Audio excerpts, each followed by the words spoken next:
Welcome to Careers in Language Services at New York University in collaboration with the Association of Language Companies Bridge. You'll all know me. I'm Annalise Finnegan. I'm your academic director.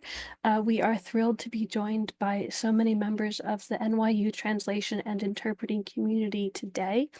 And even more so to be joined by the three people who I will be introducing momentarily. The first is the inimitable and irreplaceable Kathleen Diamond, who is the chair of the ALC Bridge Committee and will be sharing with you a little bit about ALC Bridge before we move into our two presentations. And we are joined here by two real leaders in the language profession. I'm just honored to be able to introduce such figures to you. They will be inspirational as you think about your own careers ahead. And we have shared their bios with you in advance of today's event, but I'm also going to be putting those bios into the chat and encourage you to take a look at them because they are impressive and something that we can all aspire toward. So without further preamble, I'm going to turn it over to Kathleen to tell you what ALC Bridge is. Good morning, NYU and Annalise. You've put together a lovely classroom for us this morning. And I actually second and ditto we're the honored people to be with you. My name is Kathleen Diamond, and I am, yes, the chair of ALC Bridge. And I didn't have, when I was sitting in the classroom where you guys are now, I didn't have anybody like the likes of us ALC Bridgers coming into my classroom and talking to me about the possibility of having a career in language studies. My claim to fame is I have a master's degree from the University of Florida and in 16th century French literature. It was a great master's, but not terribly marketable. So my opportunities, my vision for the future of my profession and my working career was, well, I would be either a teacher or I would be a teacher, or maybe I could be a teacher. So I was, in fact, a teacher for a bit in the beginning.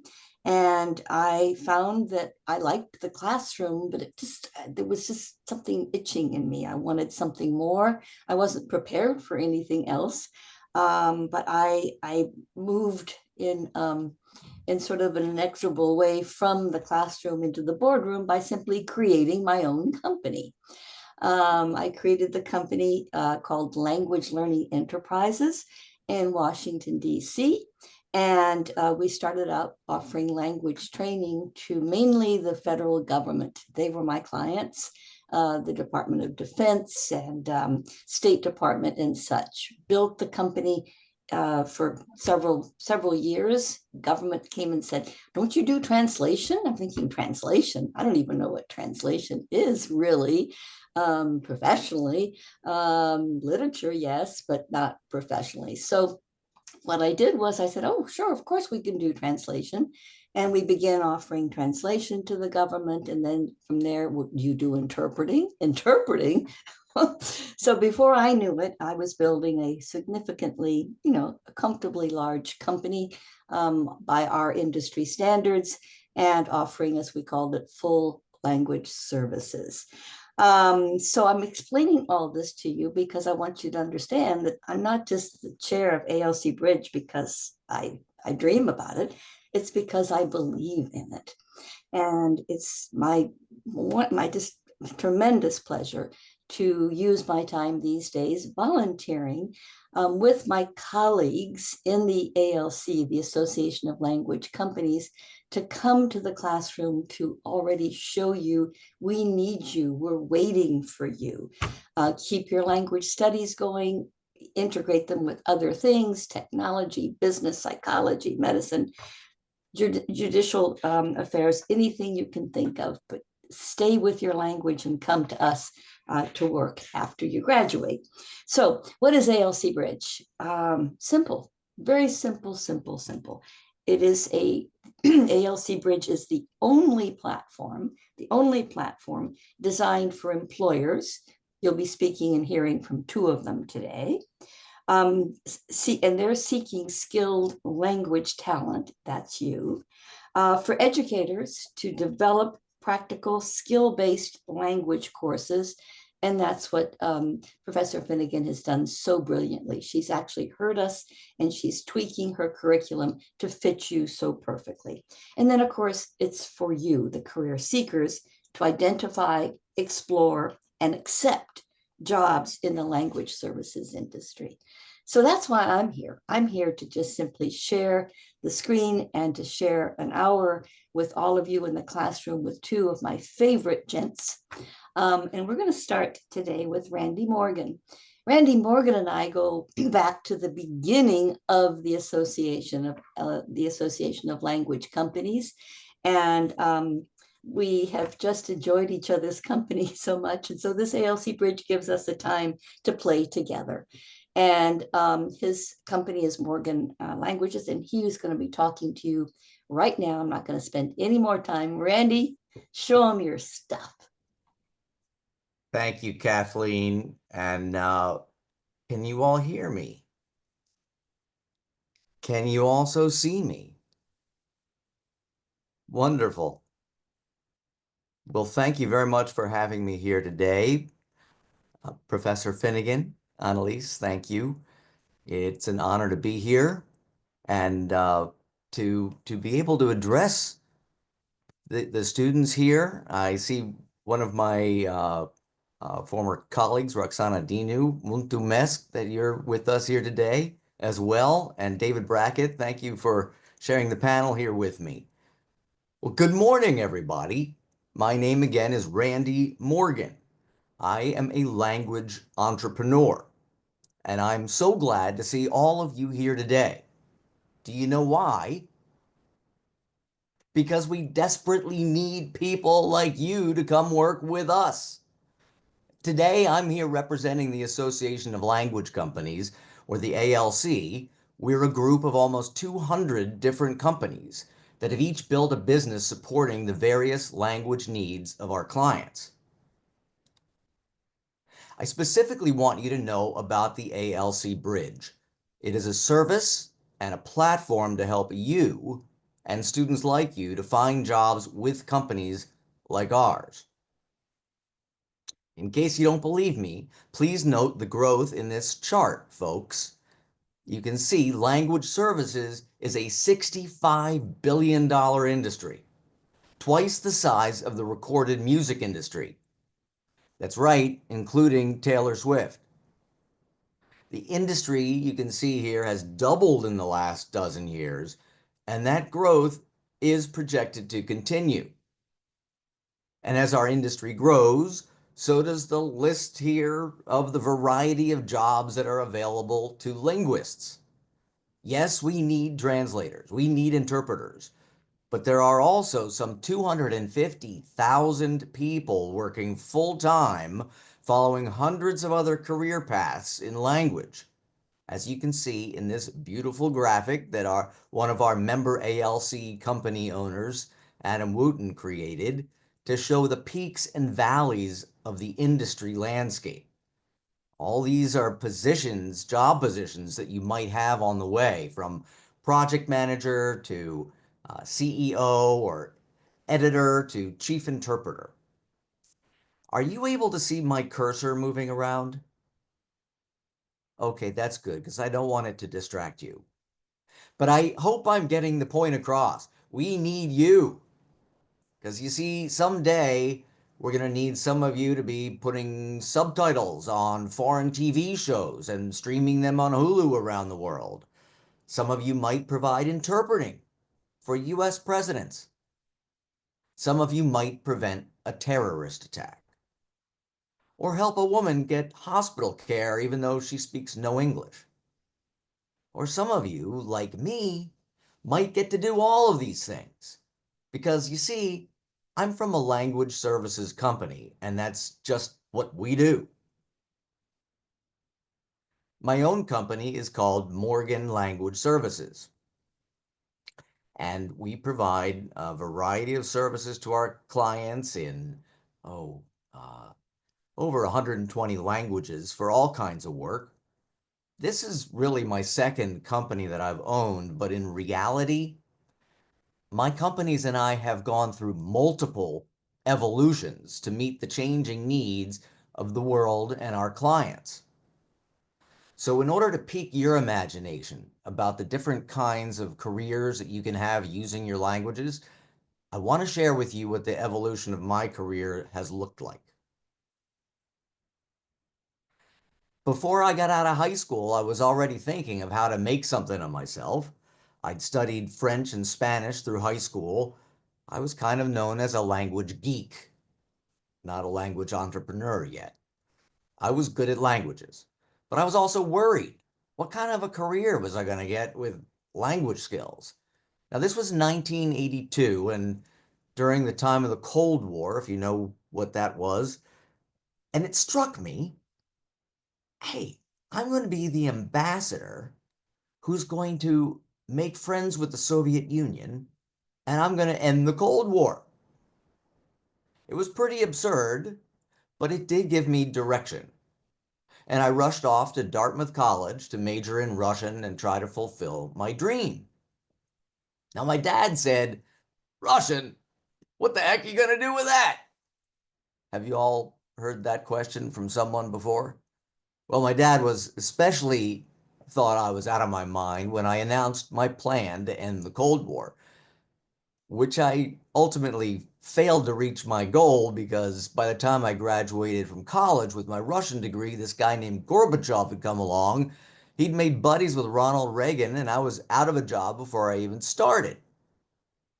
But I still wanted to use my Russian, so I managed to find a job working for a think tank for $4 per hour. I had to hold down a couple other part-time jobs. Do you all know what a think tank is?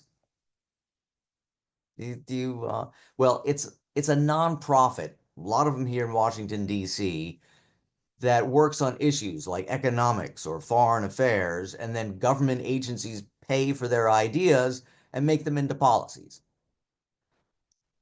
Think tanks employ a lot of young people who speak multiple languages, so that's something to keep in mind. But in my internship, I was proofreading the think tank's newsletter.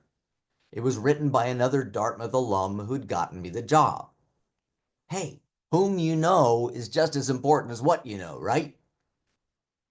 But after 3 months, she quit. And suddenly I was the editor-in-chief at 22 years of age of USSR Technology Update, a bi-weekly newsletter on Soviet science and technology. Only problem was I was a humanities major. I'd avoided science and technology all my life. But my secret weapon was that I knew how to learn. So I went right on writing articles on everything from Soviet cancer research to space exploration, all based on articles I summarized from Russian science journals. My subscribers were all intelligence agencies, which are another group of employers, by the way, you should strongly consider for language careers. But still, I wasn't sure anyone was actually reading my newsletter until the New York Times cited me as the source for this article they published on Soviet computer developments. Evidently, I'd become a Russian media analyst. And other companies started contacting me because of my knowledge and contracting me. Now, this was an historic time because the Cold War was ending, and Russians, for the first time, could legally do business with Americans again after 70 years. And my dad said, it's your dream. Become a commercial ambassador and facilitate business relationships. So I did. I started a company with another Russian major from Goucher College, and we became consultants for US and Russian organizations that wanted to do business with each other. This photo shows our first employee, Sasha the cat, lying on my desk. But soon we were working for companies like Johnson & Johnson and DuPont because we spoke Russian. Meanwhile, in Moscow, we rented an apartment and opened an office like in this photo. This photo shows Irina and Dmitry, and they went out to Russian stores, like in this photo, and took pictures of what were on the shelves for us. And for a pack of cigarettes, American cigarettes that they traded, they often walked out with a copy of the store's bookkeeping records, which told our clients exactly what products were popular and how much. Well, within 2.5 years, we built a successful international market research firm with offices shown on the global map here in Moscow and in Virginia outside Washington, D.C. We grew to a staff of 20 people, with 10 people based in our Moscow office shown in this photo. But unfortunately, the Moscow fun ended in the late 90s as the mafias grew too violent for us there. We had clients from Avon and Coca-Cola, Andrew Communications, who were kidnapped, beaten up, their offices firebombed, and one acquaintance was even killed. So sadly, after 7 years, I closed our Moscow office, brought some of our employees back to the United States, where I sponsored them. Once back in the United States, though, we refocused our business on translation and expanded into over 100 languages. I needed more people, not just translators either. I hired and trained project managers. And you can see in this photo, these are all project managers. They're young people, like the dozen or so pictured here. They all had language skills, but they were not translators themselves. Luis in the front managed Spanish language projects. Rachel on the left focused on French, and Mari and Mei Ling developed our Asian language department. Well, I built a graphic design bureau in-house as well. At our peak, we had 20 designers with language skills who laid out translations in everything from Illustrator to AutoCAD, like in the examples here. I hired bilingual software specialists for localization, for software and for websites. This website, I think, was for Qualcomm. We built a soundproof studio pictured here, and I hired linguists to record voiceovers and do subtitling. In our interpreting department, we began to specialize in simultaneous conference interpreting. Over time, we built a whole AV department and amassed the largest collection of interpreting equipment in the eastern United States, like the booths that you see here.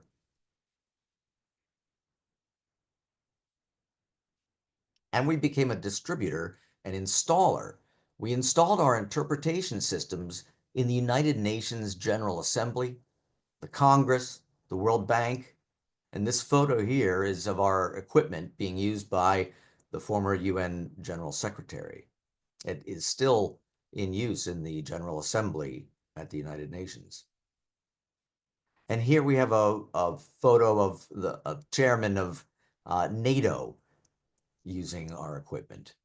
NATO, for whom we also created this multilingual scenario theater in this photo, where we enabled all the defense ministers of NATO to run through scenarios of potential war with Russia or China.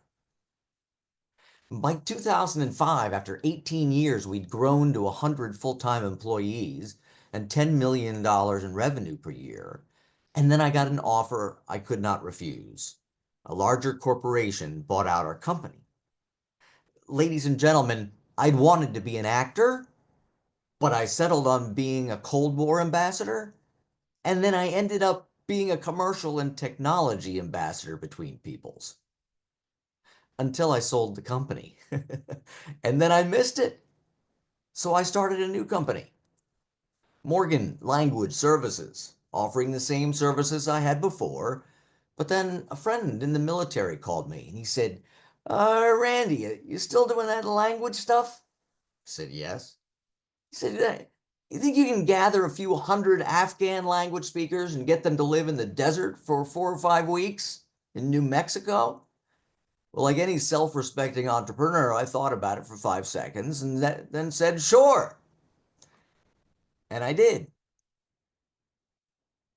I recruited hundreds of people like you see in the photo here who used to live in Afghanistan and brought them together to train US soldiers before their deployment to Afghanistan.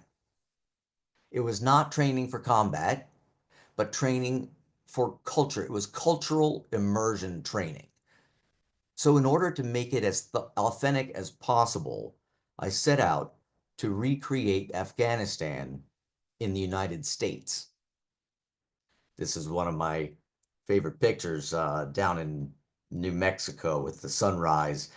For some reason, though, my role player's training his AK-47 on the sun. In any case, I, from 2010 on, employed over 300 Afghan people who had lost everything to the Taliban. And as pictured here, many of them became very close to me. They came to the United States as refugees, but they were very eager to help the United States soldiers to be safer when they got to Afghanistan and to help the Afghan people be safer as well. So I grew out my beard and my tumban, like in this photo, and I went to live in the desert with my new Afghan friends for up to 5 weeks at a time. I was very fortunate to have such an understanding wife let me do that. But we made it as authentic as possible with goats and sheep, like in this picture here, whom we grew attached to, but then had to slaughter in halal fashion. We prayed, like in this photo, towards Mecca 5 times per day. We cooked authentic Afghan meals, which were delicious. And the military would arrive, like in this photo. This is a group of, I think, 1st Armored Division out of Fort Bliss with their strikers and about 1,000 soldiers. And they would come to our villages. We had 6 villages in an 8-mile radius, each with a different cultural or ethnicity. So I had a Pashtun village and a Hazara village and a Tajik village, and different units would come into each village and say, take us to your leader. The military would also come into a village and break bread and get to know the villagers.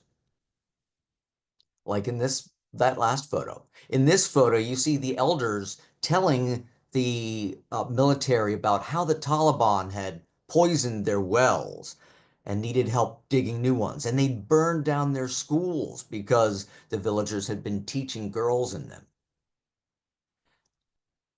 And in this photo, you can see at midnight, my Taliban role players and I would come running out of the hills with AK-47s shooting up the place with blanks. Okay, I'll pause here to admit I was having fun. I'd always wanted to be an actor. Here I was an actor and director and producer of a show running 24/7 with a cast of hundreds.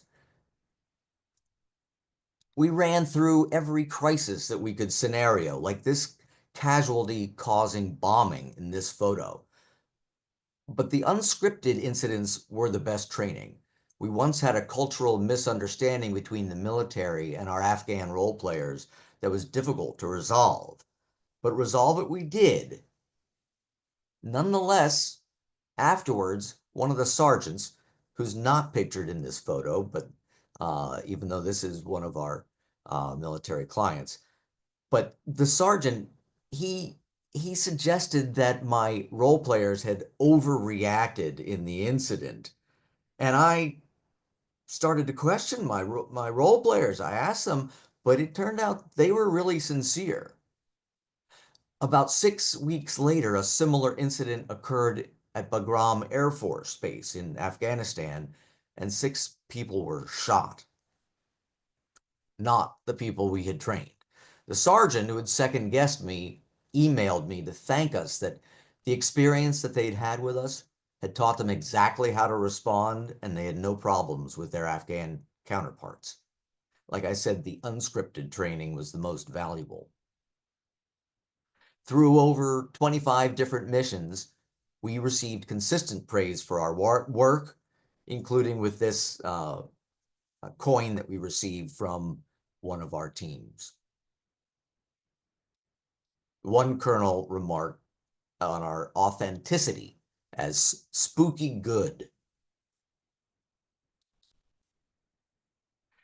But we were only so good because we put our hearts into our work, believing in the mission to bridge the cultural divide. Although I'm still helping resettle Afghans and their families who made it out, our troops left in Afghanistan in 2021 and thus ended another chapter in my language career. I hope I've sparked your imagination to see how you can use your language skills in unexpected ways. So I've listed here some of the industries that have significant needs for linguists. Not coincidentally, they mirror many of the roles that I've had the honor of pursuing. I pray that all of you might get such opportunities to live out your visions, and that's why we are here today, to help you find your careers in language. You have the skills the world needs. So, Professor, may I share with this group a link to the ALC Bridge platform that we've been building? Maybe if on the please do. chat? Yes. Okay. If you all would, please go to the website link in the chat and register your resume with the ALC Bridge and check out the resources that we have. Thank you very much. Oh my goodness, Randy. I could be present in your classroom every day, probably 3 times a day, and never get tired, because what your story tells, and you tell it in such a beautiful, organized, and exciting but humane way, is that when you are working in languages, the opportunities are endless. You don't even know what's coming around the corner that you might need to step up and say, sure, I can help with that. So thank you so much, Randy. Splendid, splendid presentation. But we're not over yet. Now we're going to give the screen to David Brackett.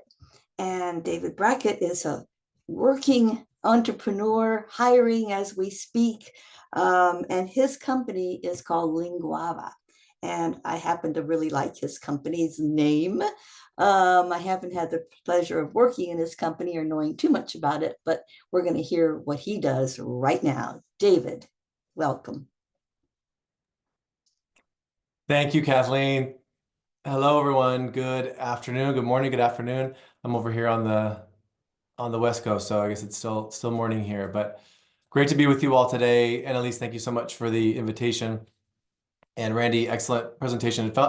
It really feels like that should be a movie, and maybe or a book or something. Hopefully, that's something that you've got on the back burner. Maybe you're already working on.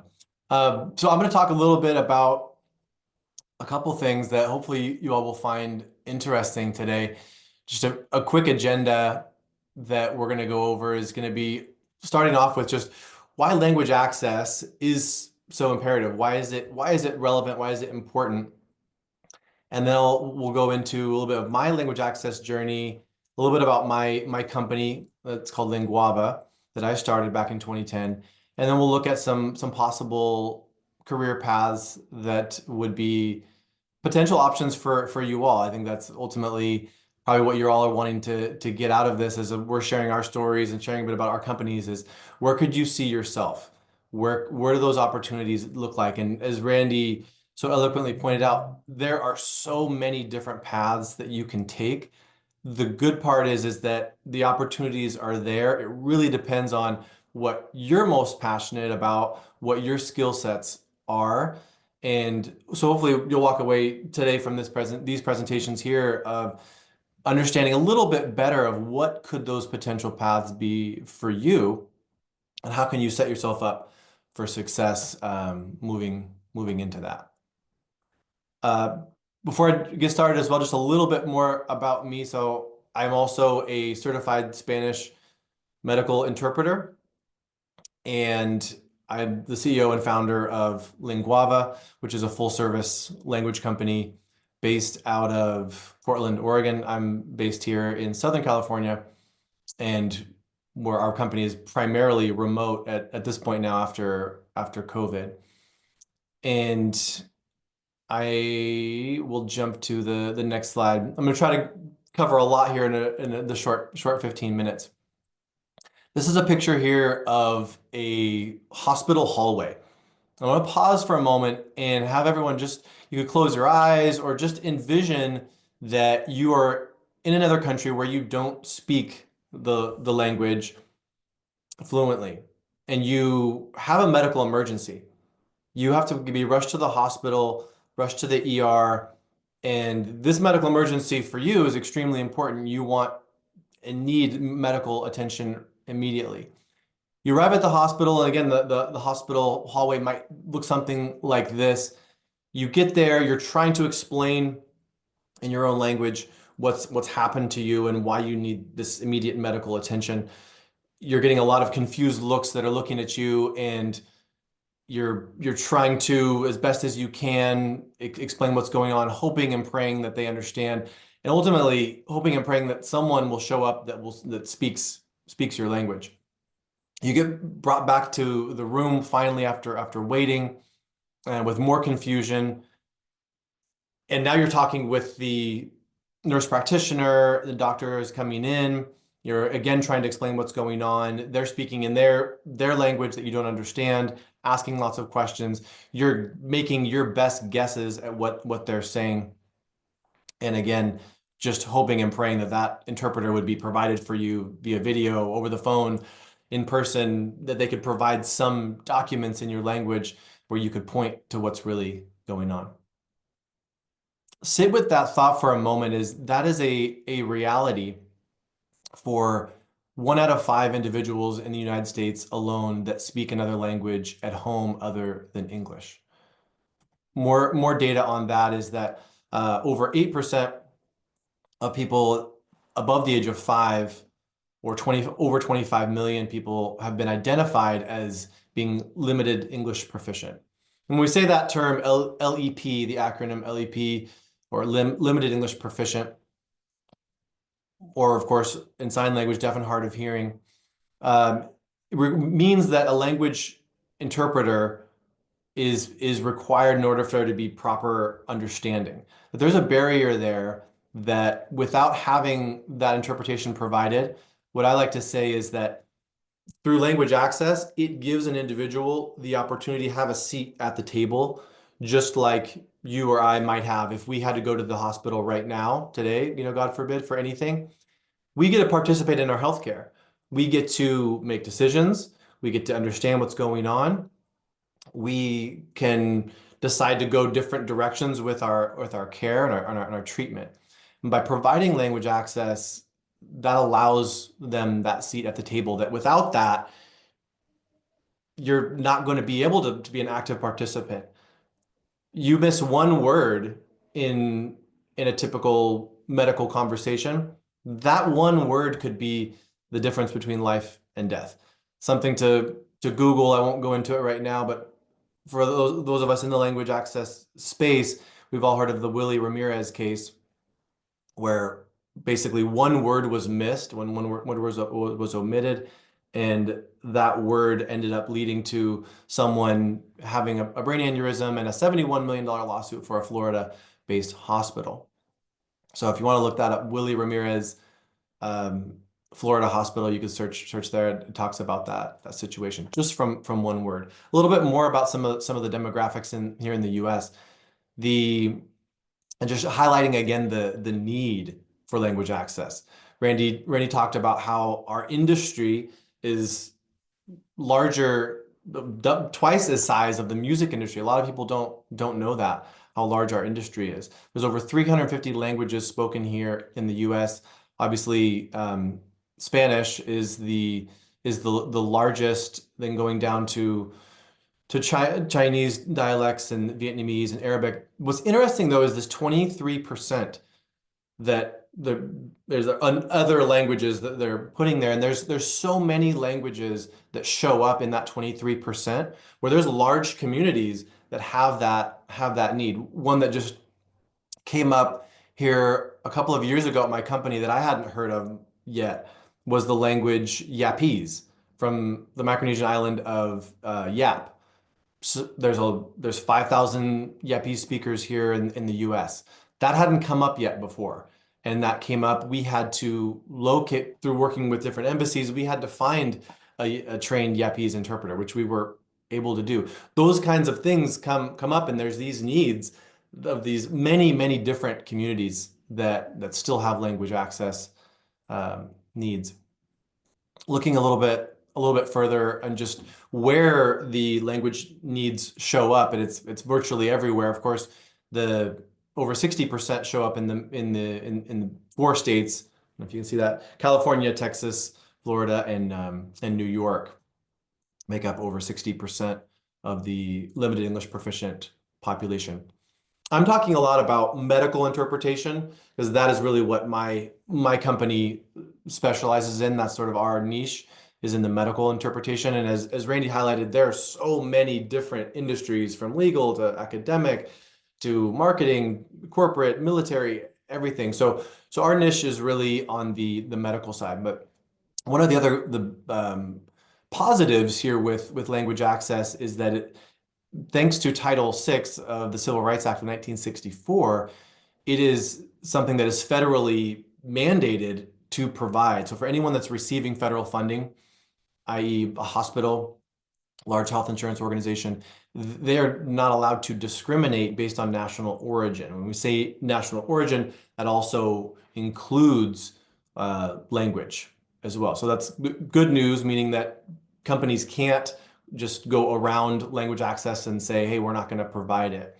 And that's evolved over the years, because what it used to be years ago is clinics or organizations would say their plan for providing language access was asking a patient to bring their son or daughter or their neighbor or uncle to the appointment. Fortunately, that doesn't happen very often at all. It still does happen a little bit, and obviously depending on the location, but we want to eliminate that, because again, the goal here is that every single individual can fully participate in their healthcare so they can make those decisions. And that is what companies like Linguava or Randy's companies or any of the other language service companies, that's what they get to do, and make sure that happens. So going to a little bit about my story on how did I get into this industry. You heard Randy's story. Everyone's story is very different. And I think for the common trend that I hear when people are talking about their language access stories is that it's usually you weren't expecting to get into language access and you ended up kind of falling into it. The great thing that you all have, the advantage that you all have, is being at NYU and studying interpretation and translation, is that you already have a leg up. Like Kathleen mentioned, we wish we would have had these kinds of opportunities and direction back when we were in school. We didn't have that. Our industry is still relatively young as a professional industry. These language service companies didn't really start to get formalized until the 80s, slowly growing from the 80s to the 90s. People didn't know what a language access or a language service company was hardly in the 80s. And then now it's become much more mainstream, and there's more policies and procedures around those services. But for me, I was always a language nerd as well. Ever since I was little, my grandmother used to buy me cassette tapes in Spanish when I was 4 years old, and I just really fell in love with language. And I ended up fast forwarding all the way through to college, went to Spain, lived there for 5 years, ended up doing some interpreting and getting started there. And then I ended up coming back, working for another language service company. That was a wonderful experience for me in some regard. It was an extremely painful experience on another regard, because it was sort of a sweatshop type environment where I wasn't getting paid for the work that I was doing. They would pay me and the check would bounce. And I just saw this beautiful industry, and I thought, gosh, what if there was a company that really brought everyone together, could provide training to the medical providers. And that's really what gave me the idea to start Linguava back in 2010. We did the first month we were in existence, we did 6 appointments that I think I probably interpreted for half of those. And then fast forward to today, we have over 100 employees. We do about 30 million in revenue. And we have now many different more services with employees all over the world. We cover over 230 different languages. And we, like I said, we have over 3,000 interpreters and translators based all over the world. And our mission is really medical focused, in making sure that really our mission does 2 things. It improves patient experience and health outcomes. And that's really what we're passionate about. Every single encounter is touching a life of someone so that they can have that seat at the table. I'll skip over that. This is just a little bit about, in a nutshell, what are the services that we provide. And these are pretty typical services that most full service language companies would provide. And you can break these down into more subcategories. So these are just kind of the more higher level categories of in-person interpretation, on-site interpretation, providing an interpreter over the phone, video, remote interpretation, so via video or iPad, scheduled video, this would be like via Zoom, translation and localization, ASL, American Sign Language, and then provider training and cultural awareness. So each one of these different areas or buckets are their own departments, and each one of them, as Randy was pointing out, has many different roles within it. So it could be each one of these, it gets tied back to a call center. So there's all different levels of leadership to run a call center. There's call center agents, there's leads, there's supervisors, managers that oversee that call center. There's the IT component, right? For every single one of these different areas, they're all tied back to IT, and they're all tied back to accounting as well. There's interpreter relations departments, there's sales and marketing departments, there's client relations that are more client facing, working as account managers and on the sales side. So there are a plethora of opportunities. Project management, really touches on each one of these as well. So there's really massive amounts of opportunity in each of the areas. Our company, Linguava, has 10 different specific departments that are all tied to these different buckets or areas. I'm going to stop and do a quick time check. Annalise, Kathleen, how are we doing right now on time? We're doing well. We have about 15 minutes left. We'd love to do maybe 10 on Q&A if that would be possible. Okay, so wrap up in about 5? Would that be okay? Yeah, I can do that. Yeah, I'll go through some of these. So and I'm happy to share this slide deck as well. So I'm happy to share that with you, Annalise, and you can share that out, because I won't go through all the requirements to become an interpreter with Linguava, but we have different requirements there. Of course, with our remote services, which are video over the phone, and then scheduled video. There's we process over 300,000 calls a month, and covering over 250 languages now in those areas. And so each one of those areas, again, creates different career paths for people. We've had people that have started in scheduling as a call center agent that have been promoted to maybe more of a leadership role in scheduling. They've then switched to another department from scheduling to maybe interpreter relations, where they're working with contracting interpreters and compliance with interpretation. They've gone from there to client relations, and more interacting as an account manager with the client side. So those opportunities are there. What it takes to be an actual translator for our organization, that's a unique set of skills and studies that happen there. again, I won't go through all the bullets. Something else that's really important is what can you do if you don't have any experience today and you want to get started, right? How do you get started if you don't have the experience, right? It's kind of a chicken and an egg question, right? So one of the things that I would recommend is taking training and certification courses on project management.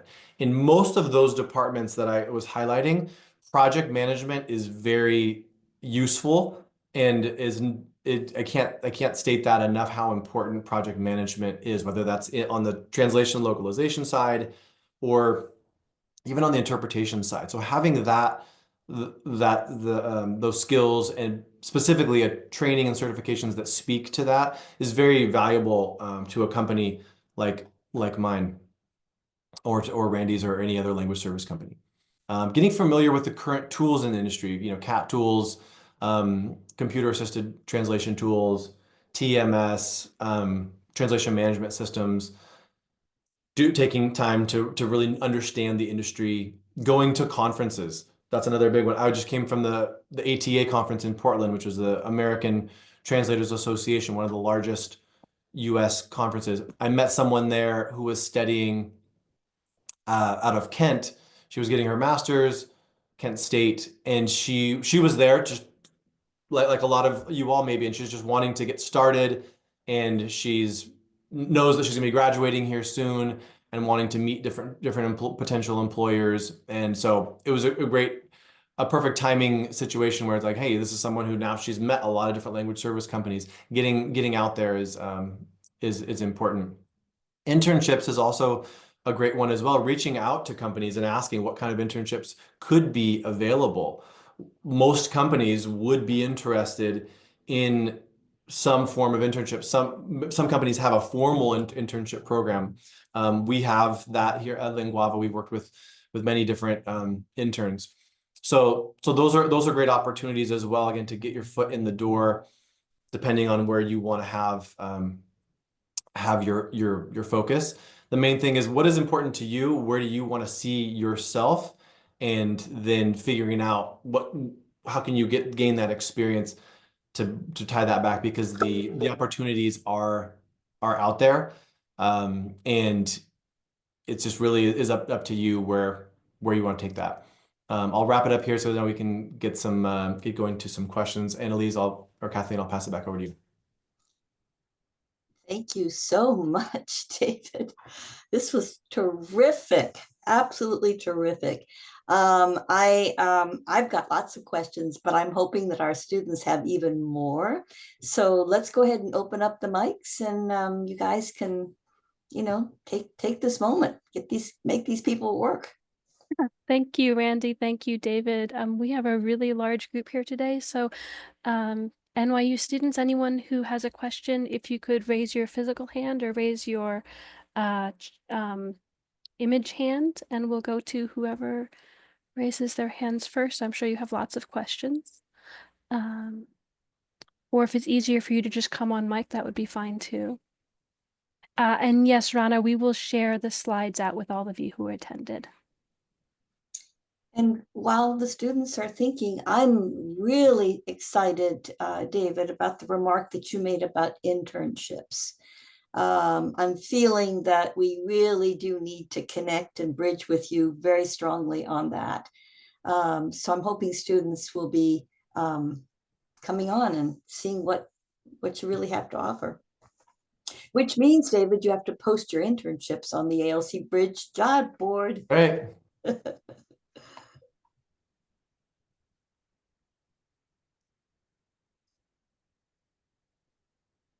All right, No? don't make me call on anyone. I was going to say, Professor Finnegan. Montiera. Hi, my name is Montiera. So I have this question for both you, David, as well as you, Randy. What would you say the hardest thing was as you were getting started? Good question. I'll take a stab at that one first. The hardest thing as I was starting my company, the hardest go ahead. Well, not necessarily. Whichever you'd like to answer, if it's starting the company or just in general, like breaking into the linguistic field. Yeah, starting as an interpreter, the challenge was interpreting. There's a big misconception with interpreting is that being bilingual means that you can speak two languages. That doesn't mean that you can interpret in two languages. So a lot of people assume, oh, you're bilingual, you could interpret. Interpretation is a separate skill that you have to work like a muscle and slowly get better over a long period of time. So for me, and not being a native Spanish speaker either, it was really hard. I liked the challenge of interpreting, but it took a lot of studying and me just really, grinding on my own to become to train my brain to think that way. So that took a lot of time and effort, and then eventually, being able to get the courage and confidence to throw myself out there. And you're human, you make mistakes, but being able to keep moving forward. Randy, I'll pass it to you. Montiera, thank you for the question. I don't know if you are interested in being a freelancer or what if you have a vision at this point, what you would like to do. But I think actually getting a clientele to start with was the greatest challenge for me. And I want to share that originally with my company, I was doing the translations.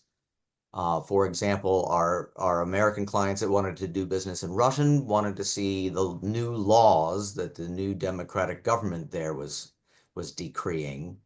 So we were getting them for them before they were published, and then they wanted us to translate them. That's how our translation started.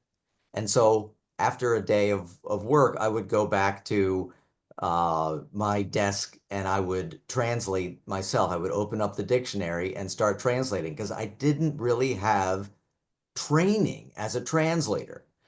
And it got to be so much work. I hired somebody who was very experienced, Kevin Hensel, and he came in and the first thing and he said to me was, Randy, you're not qualified to be translating this material.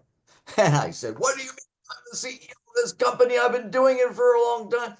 Well, he was right, it turned out. And I had to spend time with him over the next several years learning. And I eventually, under his tutelage, became a decent translator and mostly editor for Russian, Spanish, and French into English. But getting a clientele, I've noticed, whether it was for me or for other people, going to conferences like David talked about was really helpful. Going to the American Translators Association conference for the first time is just an eye-opening experience. Have you ever been? No, okay. You get clients there. One of the things that I have suggested to folks that want to start off as freelancers is really it might be easier to start off as an editor and to make a relationship with professional translators offering to edit for them. And then you're able to see how they handle certain kinds of documents and phrases and translation mechanisms. That is a way that I know that a number of translators have gotten into the industry and have built up clients as other professional translators that they're helping work with, and then they end up getting referrals when they feel that they've gotten good enough on their own. Thank you both. I appreciate that. Thank you, Montiera. Does anyone else have questions for our speakers? We just have a few minutes more, so we might have time for one more question. This is your chance.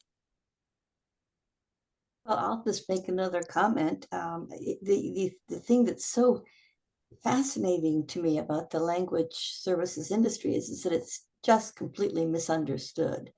I'm trilingual, but I am not a translator, nor am I an interpreter or a localizer. But I became an entrepreneur mainly because I was just desperate for work. And so my biggest challenge in the beginning was, again, finding the clients. But since I was in the Washington, D.C. area, I said to myself, well, it's got to be the federal government, right? you don't put any barriers. That's the great thing about being in the language field. You just sort of imagine that everything is possible, and then you go about trying to realize it. And since I had this terrific experience writing a master's thesis, I was told I had to write an RFP. I had no idea what that was, request for proposal, to get my first government contract. So I said to myself, self, you can do this. And so I wrote my first RFP, request for proposal, and won my first contract because I had learned how to write in college. And I'm ever grateful for that. May I add a comment as well, Annalise? Sure, and then we'll go to Professor Dinu after that. Okay, I just wanted to suggest that don't limit yourself when you are looking to take a job. Take chances on opportunities.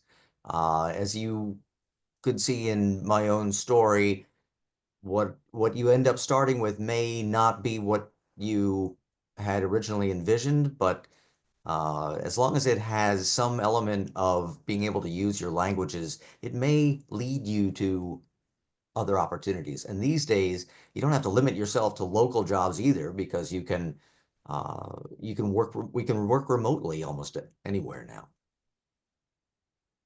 Thank you. Rand, you just gave me the perfect introduction to what I was going to say. I've known you for many years, and I had the pleasure of meeting David today.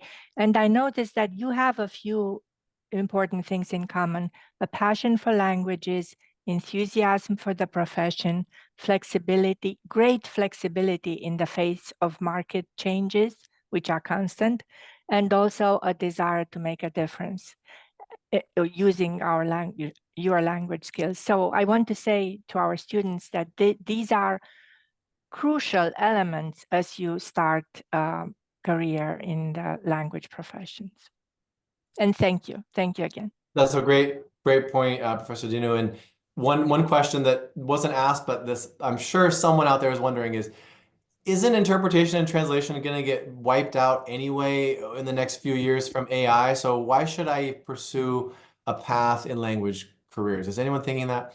And my response to that would be, no, it's not going to get wiped out. It's not going to be removed.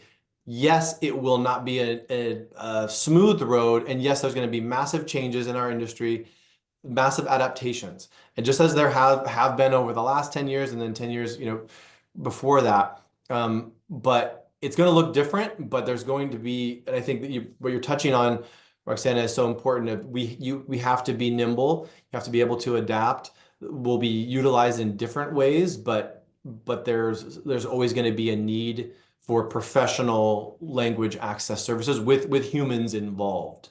It'll just look different 5 years from now, 10 years from now. Thank you, David. And if I may, Professor Dinu, I hope you will allow me to quote you on what the gentlemen have in common, because it was just... I would be very flattered. Thank you. And by the way, David, ATA's new certification software program is called Nimble. There you go.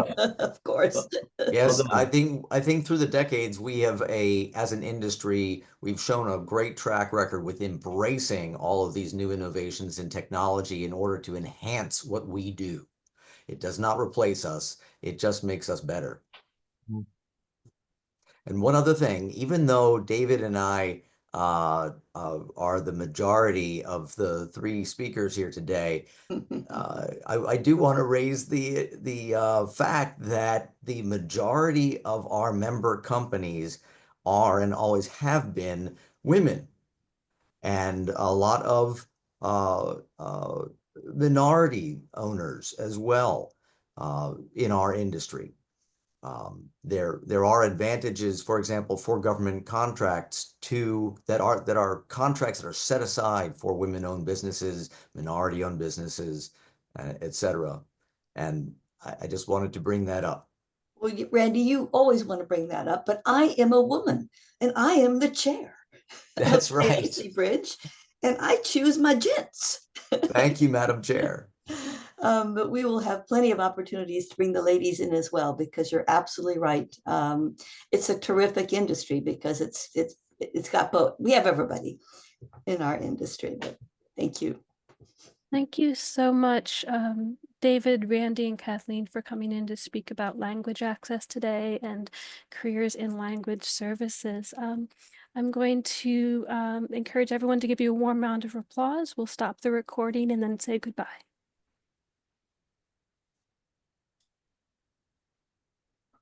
Thank you.